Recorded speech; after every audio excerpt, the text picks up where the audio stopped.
Yes, in the past we're kind of unique in Lane County. It requires for a special district to fund services, you have to get an approval through the Metro Plan process, which is an approval from City of Springfield and Eugene, and yes, that's failed.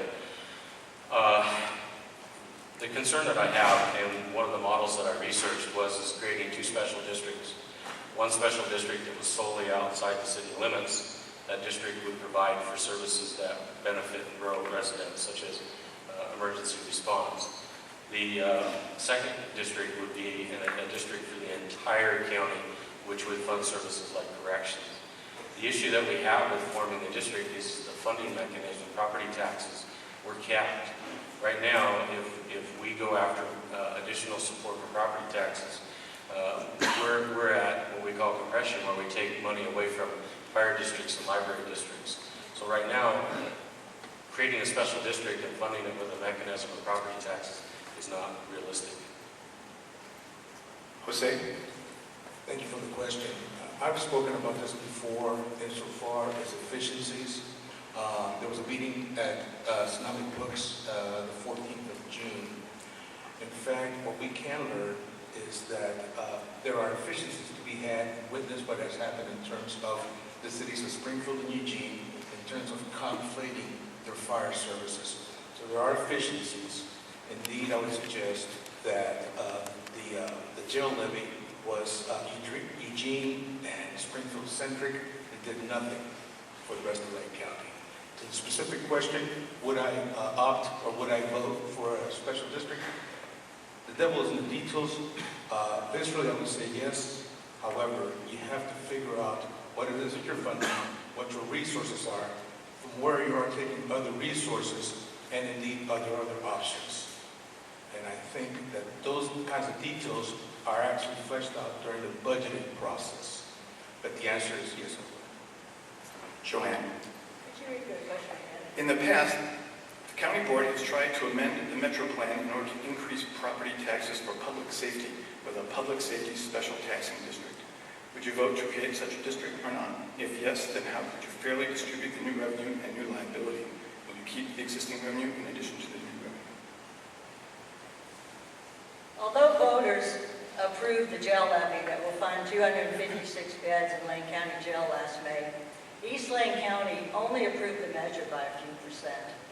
The next commissioner must provide confidence in public safety with adequate funding and community participation.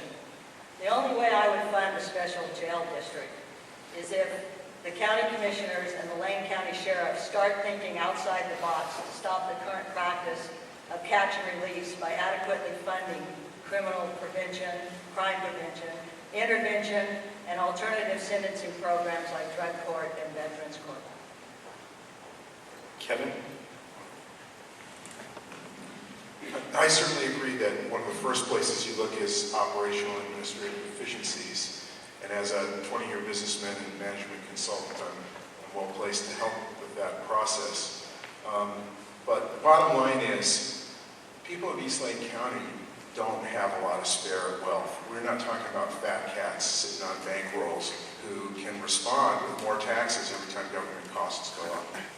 The incumbent over 12 years has supported an income tax, a sales tax, property tax, and went to the state to try to get new rules to be able to use the dump fees at Short Mountain as a kind of tax. If we really want, I think the county can live within its own budget when its priorities are straight from a long-term perspective. If we really need more money, the place to look is Big Timber, the largest landowner in Lane County, which currently pays virtually no taxes, not even the taxes that are taken for granted in California and Washington. And Jack? Why can't we pass a public safety budget? Poor people think they're not covered. Please don't look out for them.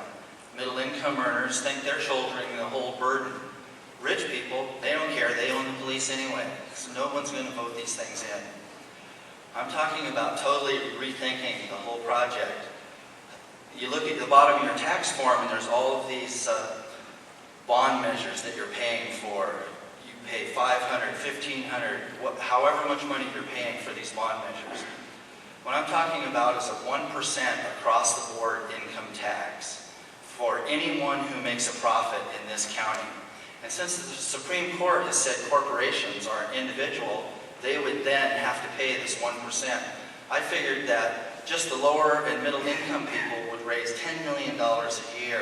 And I have no concept what these ultra-rich people make, but just imagine 1% of their income coming in. I think we would have all the money we need.